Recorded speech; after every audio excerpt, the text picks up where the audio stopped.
Sir Posani Krishna Murali అంటున్నారు అసలు TDP Janasena కూటమికి ఎందుకు ఓటేయాలి, ఇదే చంద్రబాబు కాపులను రౌడీ అనలేదా అని చెప్పేసి పోసాని కృష్ణమురళి వ్యాఖ్యలు ఎట్లా చూస్తారండి? పిచ్చోడి చేతిలో రాయి అంటారు, మెంటల కృష్ణ అంటారు. పోసాని కృష్ణమురళి మాటలు ఏ ఆడపిల్లని ఓటు వేస్తుందా? పోసాని కృష్ణమురళి ఏ పార్టీ ఉంటే ఆ పార్టీ ఓడిపోద్ది. ఇది సత్యం. ఏ పార్టీలో ఉంటే ఆ పార్టీ ఓడిపోతుంది. మీరు అది గుర్తుపెట్టుకోండి. మీకు గతంలో ఏమంటే వైసీపీ గెలిచింది కదా అంటే అప్పుడు ఆయన ప్రచారంకి వెళ్ళా. ఆయన జగన్మోహన్ రెడ్డి తెలియదు, అందుకని ప్రచారంకి ఇప్పుడు కూడా రానివ్వలే. ఆయన మాట్లాడిన మాటలు కాపులకు రౌడీలు అన్నాడా, కాపులు ఏమన్నారు, కాపుల్ని బీసీలో చేర్చడానికి అసెంబ్లీలో తీర్మానం చేసిన వ్యక్తి చంద్రబాబు నాయుడు గారు.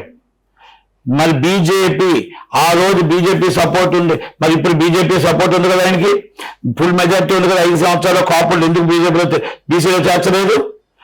కాపుల్ని ఎప్పుడు కూడా కాపుల్ని ఒకే చిన్నవి ఉండొచ్చు, క్యాస్ట్ వివేకంగా ఉండొచ్చు, చిన్న ఉండొచ్చు, కాదని నేను దాన్ని వెనకేసి రావట్లే.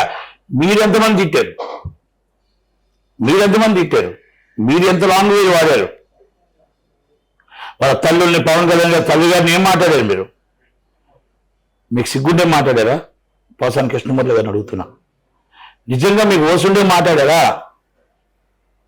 మాట్లాడేటప్పుడు గన్మ్యాన్లు వద్దు, ధైర్యంగా ఉండాలా, మగాళ్ళలా మాట్లాడాలా, గన్మ్యాన్లు ఉండకూడదు, ఎవరు ఉండకూడదు. మాట్లాడేటప్పుడు ధైర్యంగా మాట్లాడి నిలబడాలా. నాకు గన్మ్యాన్ లేడు, నాకు నేనే గన్మ్యాన్, నాకు నేనే రాజు, నేనే మంత్రి. మీలాగా 2-3 గన్మ్యాన్లు వేసుకొని మొత్తం టోటల్ సెక్యూరిటీ పెట్టుకొని అయ్యో నన్ను ఏదో చేసేస్తారు. ఎవ్వరు ఏమీ చేయరు. నువ్వు తప్పు మాట్లాడిన దాకా, తప్పు మాట్లాడలేనప్పుడు నిన్నెందుకు చేస్తారు?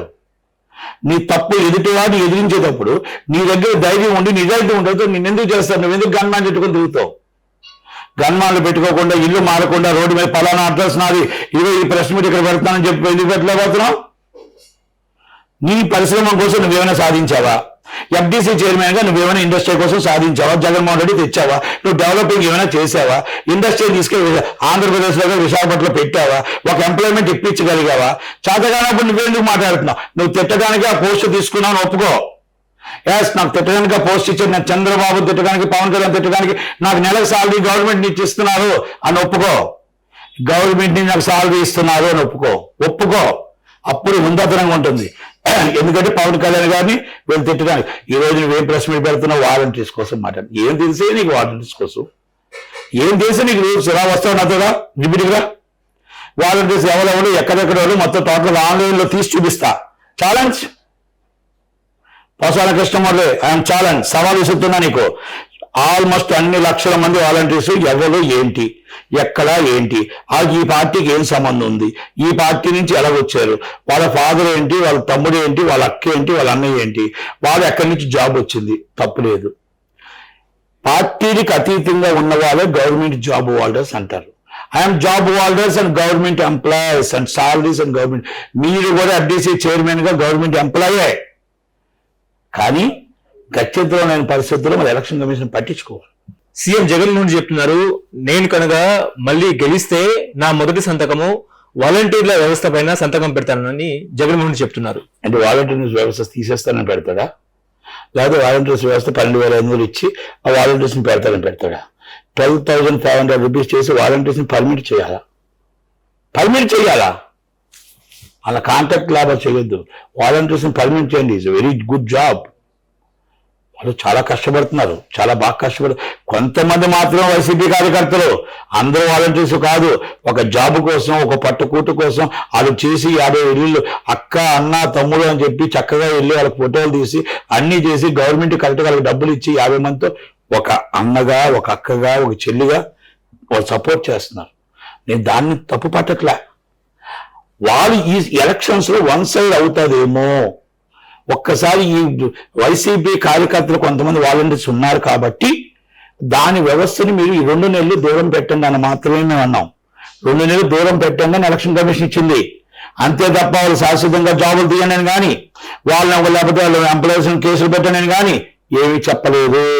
మీరు తప్పుదో పట్టిస్తున్నారు పోసాని కృష్ణమురళి గారు, మీరు తప్పుదో పట్టిస్తున్నారు పేరు నాని గారు, మీరు తప్పుదో పట్టిస్తున్నారు సజ్జు రామకృష్ణారెడ్డి గారు. చంద్రబాబు నాయుడు గారికి సంబంధమే లేదు.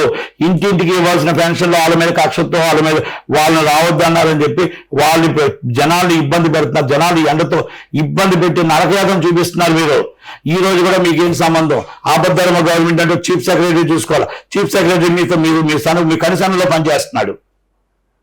చీఫ్ సెక్రటరీ మీ కన్సర్న్లో పనిచేస్తున్నాడు. ఎంప్లాయీస్ మీ కన్సర్న్లో పనిచేస్తున్నారు. పోలీస్ డిపార్ట్మెంట్ సగం మంది మీ కన్సర్న్లో పనిచేస్తున్నారు. ఇది వాస్తవం కాదా? ఈ ఎలక్షన్ కమిషన్ దృష్టి పెట్టాలా? ఓకే, అంటే వీరందరూ పెట్టి మీ కన్సర్న్లో పనిచేస్తూ మీరు వైసీపీకి సపోర్ట్ చేస్తూ ఈరోజు గవర్నమెంట్ కోసం మీరు చంద్రబాబు కోసం మాట్లాడతారు, పవన్ కళ్యాణ్ గారి కోసం మాట్లాడతారు, బీజేపీ కోసం మాట్లాడతారు. What is the reason? Volunteers ఎవరైనా తీయమని చెప్పారా? వాలంటీర్స్ రావద్దన్నారా?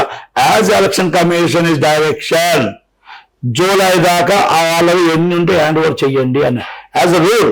5 ఎస్పీని ఆల్రెడీ వాళ్ళని జిఆర్టీకి రిపోర్ట్ ఇమ్మన్నారు. వాళ్ళని ఆఫ్టర్ ఎలక్షన్ తర్వాత వాళ్ళు పోస్టింగ్ ఇచ్చుకుంటారు. వాళ్ళ మీద అనుమానం వచ్చింది ఒక పార్టీకి సపోర్ట్ చేస్తున్నారని. As a right same volunteers కూడా అంతే. Volunteers is government salaries. SPs అని పోలీసులు ఎవరైనా గవర్నమెంట్ సాలరీసే. ఒక సైడ్ ఒక పార్టీకి సపోర్ట్ చేస్తున్నారని ఆ గవర్నమెంట్ ఎంప్లాయీ తెలిస్తే ఆ ఎంప్లాయీని దూరం పెడతారు ఎలక్షన్ కమిషన్. ఆఫ్టర్ ఎలక్షన్ మళ్ళీ గవర్నమెంట్ ఏది వస్తే అందరికీ మళ్ళీ డ్యూటీలు ఇస్తారు యాజ్ అ రూల్. ఓకే, మరి ఆ రూల్ని మీరు వ్యతిరేకిస్తూ ఆ రూల్ని మీరు మాట్లాడుతూ వక్రీకరించుకుంటూ వాలంటీర్లు తీస్తారు అని చెప్పి మీరు ఒక సీఎంగా మీ దగ్గర ఏమీ లేక ఏం చేసినా చెప్పలేక వాలంటీర్ వ్యవస్థ కోసం మాట్లాడుతున్నారు. Is wrong. మీ బాబాయ్ కోసం మాట్లాడండి. ఎస్, నా బాబాయిని పలానా వాళ్ళు చంపారు, వాళ్ళని ఉరిదీస్తాను. ఇప్పుడు నెక్స్ట్ గవర్నమెంట్ వస్తే కూడా నేను ఉరిదీస్తాను, లేకపోతే నెక్స్ట్ గవర్నమెంట్ వస్తే కూడా నేను సిబిఐకి సపోర్ట్ చేస్తానని చెప్పండి. ఇప్పటికైనా చెప్పండి. మీ నోట్లో నుంచి పలానా వాళ్ళు చంపారు, నాకు ఇంట్రొడ్యూస్ రిపోర్ట్ ఉందని చెప్పలేకపోయినా ఒక్క మైక్లో చెప్పండి.